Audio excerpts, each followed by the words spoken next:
Telugu digital media network లో political కేటగిరీలో #1 కేవలం 72 గంటల్లో 1,50,00,000 వ్యూస్ పైగా పాపులర్ టీవీ నెట్వర్క్. ఇవాళ ఏదైతే నరేంద్ర మోడీ గారు వికసిత్ భారత్ అనేటువంటి ఒక సంకల్పంతో ప్రజల ముందుకి గడిచిన 9.5 సంవత్సరాల కాలంగా వారు పనిచేస్తున్నారు.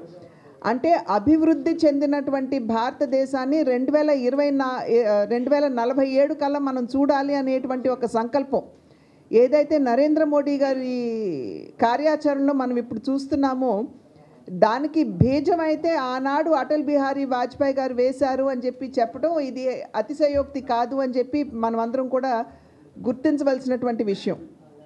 ఎందుకంటే ఏదైతే సమసమాజ స్థాపన అని చెప్పి ఆనాడు అటల్ బిహారీ వాజ్పేయి గారు అన్నారు, దాన్నే ఇవాళ నరేంద్ర మోడీ గారు కూడా అనుసరిస్తున్నటువంటి విధానాన్ని ప్రజలు గమనించాలి. నాడు అటల్ బిహారీ వాజ్పేయి గారు దేశంలో ఉన్నటువంటి పేదలకి మనం న్యాయం చేయాలని, అదేవిధంగా గ్రామీణ ప్రాంతం పట్టణ ప్రాంతం మధ్య ఉన్నటువంటి ఆ గ్యాప్ ఏదైతే ఉందో దాన్ని పూరించాలి అని, సమాజంలో ఉన్నటువంటి ప్రతి ఒక్కరికి కూడా న్యాయం చేయాలి అనేటువంటి భావనతోటి ఆయన అనేక కార్యక్రమాలు వారు చేపట్టడం జరిగింది. ప్రధానంగా దాంట్లో చూసినట్లయితే టెలికమ్యూనికేషన్స్, చాలామంది చెప్పొచ్చు మా వల్లనే ఇవాళ టెలికమ్యూనికేషన్స్ మొబైల్ ఫోన్స్ వచ్చాయని. కానీ ఒక్కసారి చరిత్రలో వెనుదిరిగి చూసినట్లయితే నాడు దానికి పునాది అటల్ బిహారీ వాజ్పేయి గారి సమయంలో పడినటువంటి విషయాన్ని దేశ ప్రజలందరూ కూడా గుర్తించినటువంటి విషయం. ఇవాళ చూసినట్లయితే మొబైల్ ఫోన్స్ ఏదైతే బాగా ప్రజల్లోకి చొచ్చుకుపోయిందో దానికి బీజం ఆనాడు వాజ్పేయి గారి సమయంలో పడినటువంటి విషయం. ప్రమోద్ మహాజన్ గారు అప్పుడు మంత్రిగా ఉన్నటువంటి సందర్భంలో దానికి పునాది పడింది. అది మాత్రమే కాకుండా ప్రధాన్ మంత్రి గ్రామీణ్ సడక్ యోజన అంటే అప్పట్లో గ్రామాలకి సైతం అసలు ఒక గ్రామానికి ఇంకో గ్రామానికి లేదా గ్రామీణ ప్రాంతం నుండి మార్కెట్ యార్డ్లకి, గ్రామీణ ప్రాంతాల నుండి పట్టణాలకి అసలు కనెక్టివిటీ లేనటువంటి సందర్భంలో, అనుసంధానం అనేటువంటిది లేనటువంటి సందర్భంలో ప్రధాన్ మంత్రి గ్రామీణ్ సడక్ యోజన అని చెప్పి తీసుకుని వచ్చి ఇవాళ గ్రామాలకి, మార్కెట్లకి, గ్రామాలకి, పట్టణాలకి అనుసంధానం అనేటువంటి ఆలోచనకి పునాది వేసినటువంటి వారు అటల్ బిహారీ వాజ్పేయి గారు. ప్రతి ఒక్కరూ కూడా ఇవాళ గ్రామీణ ప్రాంతానికి వెళ్తే నేటి వరకు కూడా ఎవరు మరవలేదు ఈ విషయం. గ్రామాల్లో గ్రామీణులకు బాగా గుర్తున్న విషయం ప్రధాన్ మంత్రి గ్రామీణ్ సడక్ యోజన. ఎందుకంటే రైతులు ఇవాళ చూసినట్లయితే వారు పండించినటువంటి ఉత్పత్తి ఏదైతే ఉందో దాన్ని మార్కెట్లకు తీసుకెళ్లాలంటే అప్పట్లో మార్కెట్ యార్డ్ సెస్ ద్వారా కలెక్ట్ చేసిన డబ్బుతోటి వేస్తే రోడ్డు వేసినట్టు, లేకపోతే లేనట్టు. కానీ గ్రామీణ్ సడక్ యోజన కింద ఇవాళ పంట పొలాలని మార్కెట్ని కూడా అనుసంధానం చేసినటువంటి చొరవ ఆనాడు వాజ్పేయి గారు చేశారు అనేటువంటి విషయం నేటికి సైతం గ్రామీణులు అదేవిధంగా రైతులు కూడా గుర్తించినటువంటి విషయం. దీనివల్ల ఏంటంటే ఏదైతే ప్రధానంగా మన పళ్ళు అదేవిధంగా కూరగాయలు పండించేటువంటి రైతులు ఉంటారో దగ్గర 30-40% అవి మార్కెట్ చేరబోయే ముందే కుళ్ళిపోయి పాడైపోతున్నటువంటి సందర్భంలో ఈ సడక్ యోజన రావడంతో వారు అతి త్వరగా మార్కెట్లకు తీసుకువెళ్ళి వారి యొక్క ఉత్పత్తుల్ని అమ్ముకునేటువంటి అవకాశం, అదే మార్కెట్లకు తీసుకెళ్లేటువంటి అవకాశం రైతులకి ఆనాడు వాజ్పేయి గారు కల్పించారు. అదేవిధంగా ఇవాళ నరేంద్ర మోడీ గారు మన రాబోయే తరం మీద దృష్టి పెడుతూ కొత్త విద్యా విధానాన్ని ప్రవేశపెట్టి నాణ్యమైనటువంటి విద్యని, మన చరిత్ర మీద దృష్టి కేంద్రీకరిస్తూ దానికి ప్రాధాన్యతనిచ్చేటువంటి విద్యని బిడ్డలకు అందించాలి అనేటువంటి ఆలోచన ఏదైతే నరేంద్ర మోడీ గారు ఇప్పుడు ముందుకు తీసుకెళ్తున్నారో ఆనాడు వాజ్పేయి గారి సమయంలో సర్వశిక్ష అభియాన్ అనేటువంటి పేరుతోటి పునాది పడింది అనేటువంటి విషయం 2001వ సంవత్సరంలోనే దీనికి పునాది పడింది. నాటి నుండి నేటి వరకు రాష్ట్రంలో ఉన్నటువంటి స్కూళ్ళకి సైతం ఇవాళ రాష్ట్ర ప్రభుత్వం చెప్పొచ్చు మేమే బూట్లు ఇస్తున్నాం, మేమే బ్యాగులు ఇస్తున్నాం, మేమే పుస్తకాలు ఇస్తున్నాం, మేమే యూనిఫామ్ ఇస్తున్నాం అని వారు చెప్పొచ్చు. కానీ సర్వశిక్ష అభియాన్ కింద ఇవన్నీ కూడా ఇవ్వాలి అని చెప్పి కేంద్ర ప్రభుత్వం ఆనాడు ఏదైతే వాజ్పేయి గారు ఒక చక్కటి నవతరాన్ని తయారు చేయాలి అనేటువంటి భావనతోటి సర్వశిక్ష అభియాన్ని వారు ప్రవేశపెట్టారు. నేటికి అదే కొనసాగిస్తూ ఆ కార్యక్రమం కిందే ఇవాళ రాష్ట్రంలో ఉన్నటువంటి స్కూళ్ళకు కూడా సహాయం అందుతున్నటువంటి పరిస్థితి. కనుక ఒక మంచి చక్కటి భావి భారత తరాన్ని తయారు చేయాలి అనేటువంటి ఆలోచన ఆనాడు అటల్ బిహారీ వాజ్పేయి గారి సమయంలో దానికి నాంది పలికింది అని చెప్పి మనం అందరం కూడా గుర్తించాలి. అదేవిధంగా ఇవాళ ఉగ్రవాదులు మన దేశం మీద దాడి చేసినా మనం వెంటనే దానికి తగినటువంటి జవాబు ఇవ్వగలుగుతున్నాం. మన సర్జికల్ స్ట్రైక్ ద్వారా ఏదైతే జవాబు నరేంద్ర మోడీ గారు ఇచ్చారో, అదేవిధంగా ఇవాళ ప్రపంచవ్యాప్తంగా కూడా భారతదేశాన్ని ఒక గొప్ప శక్తిగా ఇవాళ ఏదైతే గుర్తింపు అనేది మనం తెచ్చుకోగలిగామో నరేంద్ర మోడీ గారి కింద, దానికి సైతం ఆనాడు వాజ్పేయి గారి సమయాల్లో పునాది పడింది అనేటువంటి విషయం మనం ఇక్కడ గమనించాలి.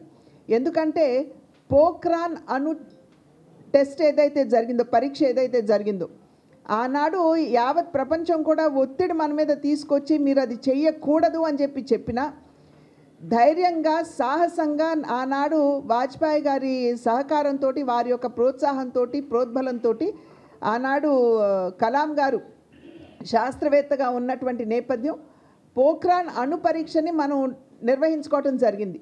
దాంతో మన మీద ఒకంత ఆక్షేపణలు ప్రపంచంలో ఉన్నటువంటి అభివృద్ధి దేశాలు పెట్టినా కూడా ఇవాళ దాని పర్యవసానంగా యావత్ ప్రపంచం ఇవాళ భారతదేశాన్ని ఒక గొప్ప శక్తిగా పరిగణించడం జరుగుతుంది.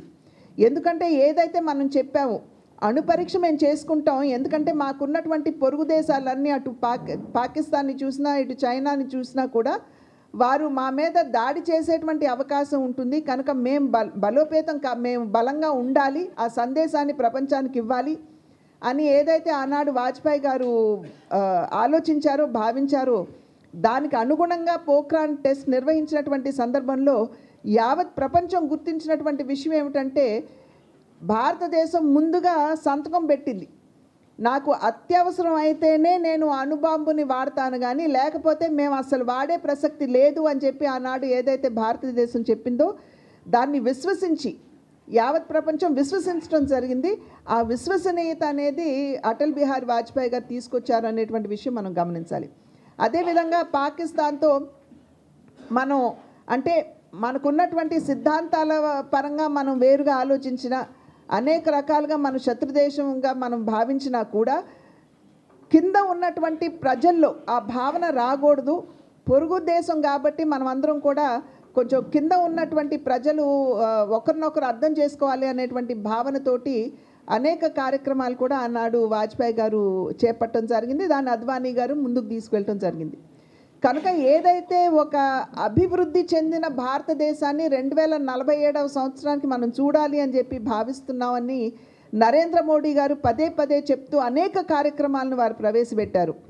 అదేవిధంగా ఒక రకంగా చూసినట్లయితే పారదర్శకత కూడా దానికి నాంది ఆనాడు వాజ్పేయి గారి సమయంలో పడింది, కానీ ఇవాళ మోడీ గారు కొనసాగిస్తున్నారు. స్వయంగా రాజీవ్ గాంధీ గారు చెప్పినటువంటి విషయం, నేను ₹1 లబ్ధిదారుడికి కేటాయించినట్లయితే కేవలం 15 పైసలే అతని దగ్గరికి వెళ్తున్నాయని చెప్పి ఆనాడు రాజీవ్ గాంధీ గారు కూడా చెప్పినటువంటి విషయం. అయితే వాజ్పేయి గారు ఏదైతే ఆ మొబైల్స్ కానివ్వండి, లేకపోతే ఆప్టిక్ ఫైబర్ కానివ్వండి, వారు ఇచ్చినటువంటి ప్రాధాన్యత, దాని యొక్క ఫలితం మనం ఇవాళ చూస్తున్నాం. దాని ద్వారా పారదర్శకతని మనం సిస్టంలోకి తీసుకురావడం అనేది సులభమైంది. ఈ జన్ధన్ ఖాతాలు కావచ్చు, లేకపోతే ఈ జామ్ అనేటువంటి కార్యక్రమాన్ని ఏదైతే నరేంద్ర మోడీ గారు ప్రోత్సహిస్తున్నారో వాటన్నిటికీ కూడా ఆ పారదర్శకతకి ఆనాడు వాజ్పేయి గారి హయాంలోనే దానికి పునాది పడింది. ఇవాళ మోడీ గారు కొనసాగిస్తున్నారు.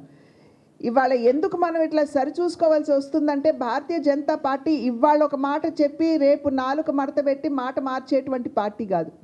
ఆనాడు వాజ్పేయి గారు ఏదైతే విశ్వసించారు, భారతదేశానికి చెయ్యాలి అని సంకల్పించారు, దాన్ని యథావిధిగా వారి యొక్క ఆలోచనని, వారి యొక్క సిద్ధాంతాలని ఇవాళ నరేంద్ర మోడీ గారు, భారతీయ జనతా పార్టీ యథావిధిగా కొనసాగిస్తున్నటువంటి విషయాన్ని మనం గమనించాలి. ఎందుకంటే సాధారణంగా వారసులు అంటే రక్త సంబంధీకులు అని అనుకుంటాం, కానీ నా లెక్క ప్రకారం నిజమైన వారసుడు ఎవరు అని అంటే మహనీయుల యొక్క సిద్ధాంతాలని, ఆలోచనని కొనసాగించినటువంటి వారే నిజమైన వారసులు. కనుక ఇవాళ భారతీయ జనతా పార్టీ ప్రతి కార్యకర్త కూడా వాజ్పేయి గారి నిజమైన వారసుడిగా మనం పరిగణించాలి. ఎందుకంటే వారి ఆలోచనలు యథావిధిగా కొనసాగిస్తున్నటువంటి సందర్భంలో ప్రతి భారతీయ జనతా పార్టీ కార్యకర్త కూడా వాజ్పేయి గారి వారసులే. అటువంటి దార్శనికుడి జయంతి రోజున ఇవాళ ఓబీసీ మోర్చా కార్యవర్గం నిర్వహించుకోవడం అనేది ఇది నిజంగా శుభ పరిణామంగా నేను భావిస్తున్నాను. ఎందుకంటే వెనుకబడినటువంటి తరగతులకి మోడీ గారు ఇచ్చినటువంటి ప్రాధాన్యత కూడా మనకు తెలియనటువంటి విషయం కాదు.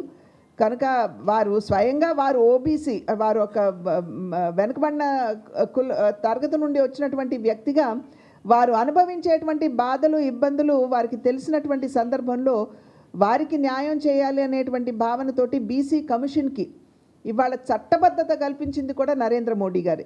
అంతకు ముందు వరకు కూడా ఎస్సీ ఎస్టీ కమిషన్కి చట్టబద్ధత ఉండేది, కానీ దానికి చట్టబద్ధత కలిపి ఇవాళ ఓబీసీ కమిషన్కి చట్టబద్ధత కల్పించింది నరేంద్ర మోడీ గారు. కనుక వెనుకబడిన కులాల్లో ఉన్నటువంటి బిడ్డలకు కావచ్చు, వ్యక్తులకు కావచ్చు, ఏదన్నా అన్యాయం జరుగుతుంది అనన్నా, వారు ఏదైనా ఇబ్బంది ఎదుర్కొంటున్నారన్నా వారు డైరెక్ట్గా ఓబీసీ కమిషన్ దగ్గరికి వెళ్ళి వారు న్యాయం చేయించుకునేటువంటి అవకాశం ఉంది. ఎందుకంటే చట్టబద్ధత ఉన్నటువంటి సందర్భంలో మంత్రులు సైతం ఒక క్వాసీ జ్యుడిషియల్ బాడీగా వారు మంత్రుల్ని సైతం హాజరుపరిచి అన్యాయం జరిగినటువంటి వ్యక్తులకి న్యాయం చేసుకునేటువంటి అవకాశం ఇవాళ బీసీ కులాల్లో ఉన్నటువంటి ప్రతి ఒక్కరికి నరేంద్ర మోడీ గారు అందించడం జరిగింది. ఆ రకంగా అనేక కార్యక్రమాలు వారు చేపట్టారు వెనుకబడినటువంటి కులాలకు సంబంధించి. కనుక ఈ కార్యవర్గ సమావేశంలో వాటన్నిటి మీద చర్చ జరుపుకుంటూ ఏ విధంగా వాటిని ముందుకు తీసుకువెళ్ళాలి, ప్రజల వద్దకు తీసుకువెళ్ళాలి, ఈ బీసీ కులాల్లో ఉన్నటువంటి వారి దగ్గరికి తీసుకుని వెళ్ళాలి అనేటువంటి అనేక విషయాల మీద ఈ కార్యవర్గంలో చర్చ జరుగుతుంది. కనుక నేను గోపి గారిని ప్రత్యేకించి అభినందిస్తున్నాను. ఇవాళ ఇటువంటి మంచి రోజున ఇవాళ ఈ కార్యక్రమాన్ని నిర్వహించుకున్నందుకు వారికి అభినందనలు తెలియజేసుకుంటూ సెలవు తీసుకుంటున్నాను. నమస్కారం.